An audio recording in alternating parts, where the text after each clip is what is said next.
انسانوں اور جنوں کی طرح فرشتے بھی اللہ تعالیٰ کی مخلوق ہیں، اور ان کی پیدائش کے حوالے سے قرآن اور حدیث میں یہ بات بار بار ذکر کی گئی ہے کہ اللہ تعالیٰ نے انسانوں کو مٹی سے، جنات کو آگ سے اور فرشتوں کو نور سے پیدا فرمایا ہے۔ اللہ تعالیٰ نے فرشتوں کی تخلیق اس طرح کی ہے کہ وہ اللہ تعالیٰ کی نافرمانی نہیں کرتے اور اللہ تعالیٰ کے معصوم بندے ہیں، اور ہر قسم کے چھوٹے بڑے گناہوں سے پاک ہیں۔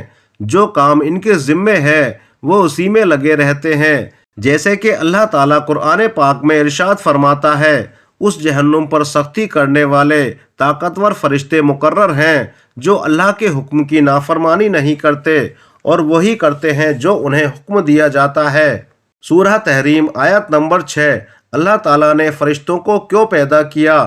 تو اللہ تعالیٰ نے انہیں مختلف کاموں کے لیے پیدا کیا ہے، اور وہ آسمانوں اور زمین میں بے شمار کاموں پر مقرر ہیں۔ سارے آسمانوں اور زمین کے انتظامات اللہ تعالیٰ نے فرشتوں کے ذمے کر رکھے ہیں، اور فرشتے تمام انتظامات اللہ کے حکم کے مطابق انجام دیتے ہیں۔ مثلاً اللہ کے پیغام کو انبیاء اکرام تک پہنچانا، اللہ کے حکم سے لوگوں کی روزی روٹی اور بارش کا انتظام کرنا، لوگوں کی حفاظت کرنا، انسان کے ایک ایک لمحے کا حساب لکھنا، اور آخری وقت آنے پر روح قبض کرنا، قبر میں حساب کتاب کے لیے حاضر ہونا، اللہ کے حکم پر سور پھونکنا جس کے بعد قیامت برپا ہو جائے گی۔ غرض یہ کہ ہر فرشتہ اپنی ذمہ داری کو بخوبی انجام دے رہا ہے۔ بعض فرشتے صرف اللہ تعالیٰ کی عبادت میں لگے ہوئے ہیں جب سے اللہ تعالیٰ نے انہیں پیدا فرمایا ہے۔ اب فرشتوں کو خالق کائنات نے کب پیدا فرمایا؟ تو یہ حضرت آدم علیہ السلام کی پیدائش سے پہلے پیدا ہو چکے تھے، لیکن کب اس کی تفصیلات ہمیں نہیں ملتی، لیکن اتنی بات طے ہے کہ حضرت آدم علیہ السلام کی پیدائش سے پہلے یہ موجود تھے۔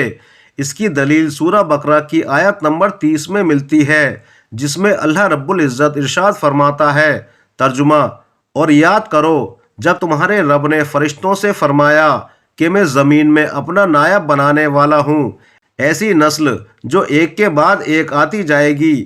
یہاں تک اللہ تعالیٰ نے حضرت آدم علیہ السلام کی تخلیق سے پہلے فرشتوں کو حضرت آدم علیہ السلام کے متعلق خبر دی۔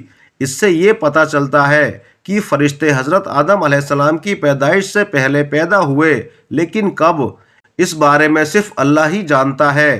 اسی طرح دوستو، فرشتے اپنی اصل شکل کے علاوہ کسی دوسری شکل میں بھی ظاہر ہو سکتے ہیں، جیسے کہ حضرت جبرائیل علیہ السلام کبھی کبھی انسانی شکل میں آ کر آپ صلی اللہ علیہ وسلم کے پاس تشریف لایا کرتے تھے اور اللہ کا پیغام آپ تک پہنچاتے تھے۔ ایسے موقع پر عموماً جبرائیل علیہ السلام مشہور صحابی رسول حضرت دحیہ کلبی رضی اللہ تعالیٰ عنہ کی صورت میں تشریف لایا کرتے تھے۔ حضرت جبرائیل علیہ السلام 3 مرتبہ اپنی اصل صورت میں تشریف لائے ہیں، ایک نبوت کے بالکل ابتدائی دور میں، دوسری بار خود حضور اکرم نے حضرت جبرائیل علیہ السلام سے ان کی اصل صورت میں دیکھنے کی خواہش ظاہر فرمائی تھی، اور تیسری مرتبہ معراج کے موقع پر نبی کریم صلی اللہ علیہ وسلم نے فرمایا، میں نے جبرائیل کو ان کی اصل صورت میں دیکھا ہے، اور فرمایا کہ جب انہوں نے اپنا ایک پر کھولا تو پورے افق پر ان کا ایک پر چھا گیا۔ بخاری میں یہ الفاظ موجود ہیں کہ نبی کریم صلی اللہ علیہ وسلم نے فرمایا کہ میں نے جبرائیل کو ان کی اصل حالت میں دیکھا ہے، اور ان کے 600 پر تھے، اور انہوں نے پورے آسمان کو ڈھانپ لیا تھا، اور ان پروں سے قیمتی ہیرے موتی جھڑ رہے تھے، اور وہ اپنے تخت پر بیٹھے ہوئے تھے جو اللہ نے انہیں عطا کیا ہے۔ اور حدیث میں آتا ہے دوستو، ان کے پاؤں کے اوپر ایک موتی ہے جو اس طرح پڑا محسوس ہوتا ہے جیسے سبزی کے اوپر شبنم کا قطرہ گرا محسوس ہوتا ہے۔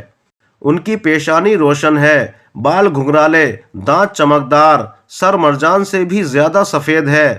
دوستو، اس سے آپ فرشتوں کی خوبصورتی اور ان کی جسامت کا اندازہ لگا سکتے ہیں۔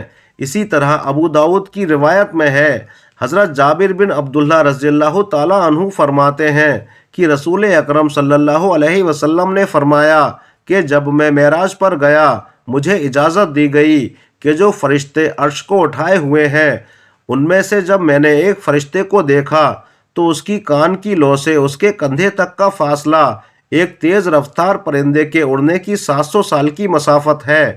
تو دوستو، پورے فرشتے کی جسامت کا کیا عالم ہوگا؟ ان فرشتوں کے متعلق سورہ مومنون میں اللہ تعالیٰ نے ارشاد فرمایا ہے، جو فرشتے عرش کو اٹھائے ہوئے ہیں اور جو اس کے ارد گرد موجود ہیں، وہ سب اپنے پروردگار کی حمد کے ساتھ اس کی تسبیح بیان کرتے ہیں۔ اسی طرح اللہ رب العزت سورہ فاطر میں ارشاد فرماتا ہے، تمام تعریفیں اللہ ہی کے لیے ہیں جو آسمانوں اور زمین کا بنانے والا ہے، فرشتوں کو قاصد بنانے والا ہے، جن کے 2 3 4 4 پر ہیں، پیدائش میں جو چاہتا ہے بڑھا دیتا ہے، بے شک اللہ ہر چیز پر قادر ہے۔ اس آیت کریمہ کی تفسیر میں حضرت عبداللہ ابن عباس رضی اللہ تعالیٰ عنہ فرماتے ہیں کہ اللہ تعالیٰ فرشتوں کے پروں اور ان کی بناوٹ میں جس طرح چاہتا ہے اضافہ فرماتا ہے۔